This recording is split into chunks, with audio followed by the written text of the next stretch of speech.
this. And I think it's an answer probably to a Kagura and a Sylvana just to stop them from initiating properly. Yeah, no, more importantly, just to punish like the fact that Mincetar is on board. As long as he doesn't get the Kings calling down, no matter how good that perfect match in Fatal Links is going to be, this is just a great disengage mechanic for the team. Oh, we get caught out, Kings calling, back away, we're gonna be A-okay. Both of the teams have their own flavor, have their own style in terms of drafting. RRQ HOSHI versus Burmese Ghouls. This is the upper bracket finals.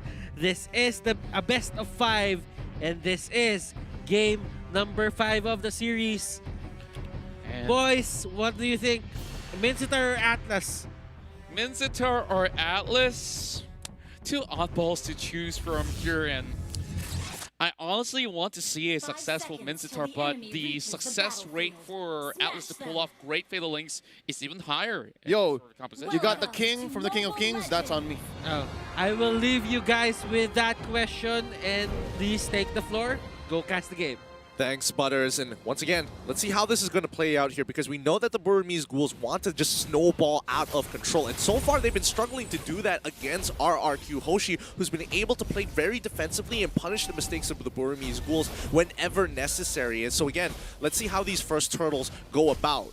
Yeah, that's a very fast 3-man clear coming from the side of RRQ HOSHI, and now on towards Little Wanderer. You can also see a little bit of the tussle, but obviously RRQ has been able to snatch that Little Wanderer away. And towards the purple buff we go, but over on towards the side lanes here. I love it. It's the gentleman's cut, I'd like to call it, because look, up top is going into BR7, and then down bottom is going to be D. They just understand that the other's going to do the same. So now Kid trying to look for a nice pick-off. Here now we see in the debut of Natalia at the playoffs, we want to see if it's worth it, the investment. I mean, that's not just all the Mincetar, especially on Lemon. It's like, you know, we see him play it once or twice, especially in MPL Indonesia, but like bringing it out on the world stage, this has occurred multiple times, and that's what Lemon brings to the table, just the unpredictableness and how deep his pockets really are. Yeah, and of course, reaching deep in, do they have that coin? And speaking of which, have 2 coins. Hopefully you guys did predict correctly on this best of 5. Yep. Yeah. Oh, Vin attempting the steal, but Ace secures it nonetheless. Still no first blood here. About to approach a 2-minute mark. That means Turtle is imminent. It is nigh. And down bottom, that is a forced retreat on to Maybe, and Psycho cutting the lane up top. Now Ace does arrive to the scene, but looking at the situation where they don't really have the elements available, RQ retreats, and definitely don't want to underestimate what Ace could do at that moment. Oh! This is where we start our first blood with Kid unleashing what he's got. Yeah, just baiting R7 out into this fight. Now Vin getting a good yin-yang overturn. However, I mean, Turtle's half in D. He just wants to get this over with. Now Vin, he's running out of mana to actually pull this off, and pulling in back into his jungle is the safest bet. But don't forget, Kid is going to hit level 4. Here's a trademark BG move. First Turtle, very, very important to have Ace hit the ground running. It's as safe as it gets. R7 just, you know, being a thorn on the side of D here. Nice Mountain Shocker, just checking where everyone is. Albert looking low. Kid trying to get caught out by the King's Calling, and he gets out of there. Ooh, I think he's going to run out of options. Nice dash through the wall, but Traceless gets him down nonetheless. Oh, R7 getting a good way of the Dragon onto that Lapu here. Is he actually winning this matchup? Oh, no, it's going to be the big bait, but R7, he's got the game sense. You don't go in with that much life for no reason, but he still walks up anyway. Flicker in time, and you can definitely see that they have already popped what they could. And R7, he's trying to control to his best of abilities, but at the moment, RRQ HOSHI is going for some great invades in response. Sam Force. BDD getting some good damage, but let's see where it goes from here, because again, it's about Burmese Ghouls pushing their lead. RRQ still ahead by 1K, even though Burmese Ghouls did take the turtle. How is Kid going to force this agenda and really get the ball rolling, bowling against RRQ HOSHI? Ooh, so far, I don't think they need to force anything, because this is great positioning by Burmese Ghouls. They're setting up. Nice catch, purified here by Vin, but the damage is real. D takes him down, and R7 juggling the aggression back and forth. D comes in, R7 bites it. What an opening, and Well, I definitely feel like Vin doesn't have to push the issue right there, but maybe Suki whatever he can. It's going to be an exchange here for the Sylvana. Have to see he's being bought by Lemon, but here comes Kid. Oh, Kid, he's doing a really good job here. He's dropped out the smoke screen, and now RubyDD, this is his cleanup time. Burmese Ghouls playing off of a huge snowball. He gets Lemon with the last hit of the Chrono Dash and starts pulling backwards. This is huge for the Burmese Ghouls. They were able to get so much gold off of this. Yeah, a 2-for-1 here, and you're giving out Kid. I think Kid understood the fact that given how much firepower RRQ HOSHI's packing, a lot of the things he's going to do is going to affect the other part of the map. But if it immediately trades for, if it immediately results in a trade that is valuable and that is beneficial to Burmese Ghouls, by all means now, Kid faces R7 here. Yeah, and back towards what you just mentioned there, Albert being picked up. He cannot afford to go down once again, especially in this early phases where Burmese Ghouls is just going to take every sort of objectives that we can get. This turtle is definitely going in favor of Burmese Ghouls for a moment. And Psycho, he can only watch as it falls, while R7 not really getting himself back in towards that form where, this fighter chose is going to be able to put so much great effect in the early game. Oh boy, R7, he doesn't get caught, luckily, but he actually flickers in and finds the king onto Brody, but the counterplay coming in from Maybe, the perfect match! Oh my goodness, RRQ hit back and they hit back hard! No, you can't overturn, but the umbrella open was going to be just enough to trade 1-for-1 Vin for Ace. So worth it for RRQ. Just a perfect counter right there with the Fatal Links. Disconnecting the way of the dragon, pulling him. It's like the mind's telling you, yeah, I want to go for it, but the body is being taken all the way back. Interesting move here by Burmese Ghouls. They're patient, letting the turret be taken down, and now they want revenge. Here comes the cavalry. That's Psycho destroyed by RubyDD, and Albert might be next. A little bit of a silence in here, put in by Kid, and he finished the job. Albert is taken down in Vin, a little too late to the party. R7 could still actually help Vin out in this sort of scenario here, but will they cancel the recall? Looks likely that it's going to be a no. But over the mid side, Burmese Ghouls going to be opening up the map. Fatal Links once again on towards Lemon, and Vin will be looking for a shutdown on towards Maybe. And Lemon it's like you remember that really dumb thing you said 15 years ago. That's what happened to Vin, torn apart by Ace, the Burmese Python. Oh my goodness, what a catch that was. And that's great because now Burmese Ghouls, they need to start pushing their agenda. 15 more seconds until the turtle comes back up. But they're up by a tower, finally, 5-9 against RRQ HOSHI. This is the biggest lead that they've got throughout this entirety of the game. Not only in terms of the kills, let's look at the goal. Yep, 1,000, but hey, it means a lot when you're facing against this RRQ side and you're taking every single one of these turtles. So you're going to be having that item so much sooner than what RRQ's Alberts has at the moment. Looking at the items here, the most developed, relatively speaking, for the side of RRQ HOSHI would, still be Albert, but it's interesting to note how much Lemon is also making up, right? Like, that's very close, 4,700 to 4,700. And we also have the kill site on the side of RubyDD, so... well, things are just going to get tougher for R7 right here. Oh no, even with the smoke screen, it's not going to be enough. He does get a good Shinpo in time, but Psycho, he's under a lot of firepower and scrutiny from the rest of the Burmese Ghouls. And speaking of which, don't forget on D. D is actually almost matching RubyDD in gold.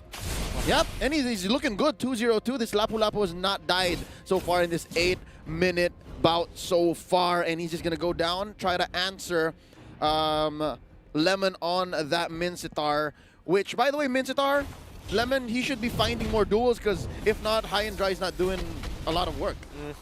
Yeah, and looks like they want to go in for this catch flicker coming up from the side of Maybe this catches, and will be getting himself back in towards safety. But look at R7 buying a lot of time with a little bit of a home run all across the land of Dawn. But Burmese Ghouls is going to be having their plans on their own with D in position. He's going to get kicked for sure. He's going to get hit by the way of the dragon. Oh no, he doesn't even bother going into the brush side. Burmese Ghouls, at least they have a good idea, but they can start stealing the orange buff, this Soul of Lava, away from RRQ. Yep, and it's an easy take. The rest of the map for the past, 2 minutes? Burmese Ghouls have been working on making this kind of space so that the next big attack that they do will be beneficial to them. They know this much that R7 is going to try to get away, so they'll try to cordon off as much of the map towards them, make it as red as possible, so that even if they do spend some time going for the chase, at least waves are crashing in. Yeah, Blade of Despair now being a big purchase for Ace. Woo! Lord is right now just on your screens, and both sides ready to take note of that. The Natalia, let's talk about this Natalia, because it's definitely pulling some great effects on Burmese Ghouls' successive picks. Yeah, a workhorse, definitely. Kid here with the execute, and again, the high and dry. I think he's able to make the most of it, because again, he can just track people. He can just shadow them and let everyone know, because yeah, Albert has Mountain Shocker like that, just checking in on it. They go on a Psycho. Nice fatal links onto one. That's going to be the flicker used up. Torn apart memory, expended by Ace, but there's not enough stacks. Wave the Dragon going up. OD gets exploded into pieces, and you can see the double going in favor of R7. They're still looking for more right now, but just look at RBDD. How much can he take? R7 still looking for the right timing, and we might just actually find a little bit of the exit grounds right here, because Lemon as well as Albert did not exactly in position. Unfortunate indeed, and I was considering why didn't R7 decide to go in a little bit earlier, especially when Psycho came in with the Imperial Justice.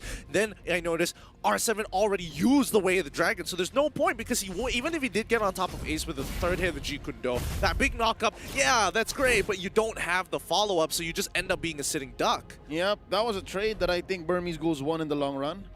Again, it's because it's an unfortunate event, like series of events, as you did note. Looking at the items real quick, just barely 1,000 gold ahead is the Burmese Ghouls, and looking at their most developed character here, hero, it's definitely going to be Ace. He's building up towards a defensive item. Looks like it might be an immortality early on. He knows how dangerous he is, and he knows how badly RRQ HOSHI wants to take him down.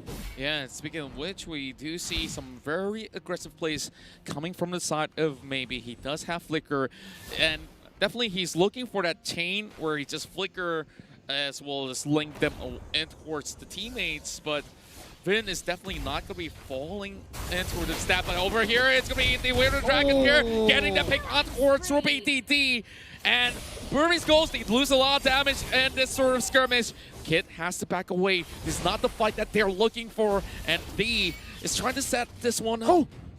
That was a free take onto Ruby DD. No consequences at all. Maybe Vin, but I think they had that under control anyways. And here's a nice split push by R7. Yeah, I've got to say that R7 finally getting that room to do what he does best. Going for a split push. So many of all these endless battles coming right in. And here comes the team fight. They're catching on towards Albert. This might just be the pick that they need. Deed does get that kill. And now over on towards Lemon, running for his life. Kid easily gets him killed off. Perfect assassination coming from the Nada. 2-for-1 trade-off, and RubyDD is back up, and he should be on his way after clearing down bot side. He's running down towards mid to hopefully change up this fight, as RRQ have to wait 20 more seconds to get and even try to contest this Lord. So Burmese Ghouls will get this Lord, and the power play will come into effect. It's free. This is a Luminous Lord. Kid gets blasted down by Vin. Interesting, might have been for shock value. Psycho did have to use the Imperial Justice there. And hold up, they do have the Retribution advantage. Let's see if there's going to be a tragic loss now. Fatal Links spells the end for Vin, and Psycho gets away, but not so much for R7. And even Ace gets to live to tell the tale. This is looking so bad for RRQ HOSHI. They don't have the Retribution because Albert is down, and they might have actually given that away and just waits for another sort of a pick there. And Burmese Ghouls, they are now pretty much establishing not only map control, just look at the goal lead, just swinging in abundance. Yep, they are very happy with their current position right now, but can they get more as the Burmese Ghouls with 3K ahead? They want to catch them out. Oh, Lemon! He finds the King's Calling, but again, this is catch isn't looking good for the Fatal Links. Albert not in position. He gets absolutely blasted by the Brody. They can't stop it. Fatal Links again. Say hello to my perfect match here, as now Burmese Ghouls, have they done it? This is the big pick. They've killed 4, and they are pushing through to end this best of 5. Will come home as the Burmese Ghouls, GG, well played, take out RRQ and send them to the lower brackets. They have done the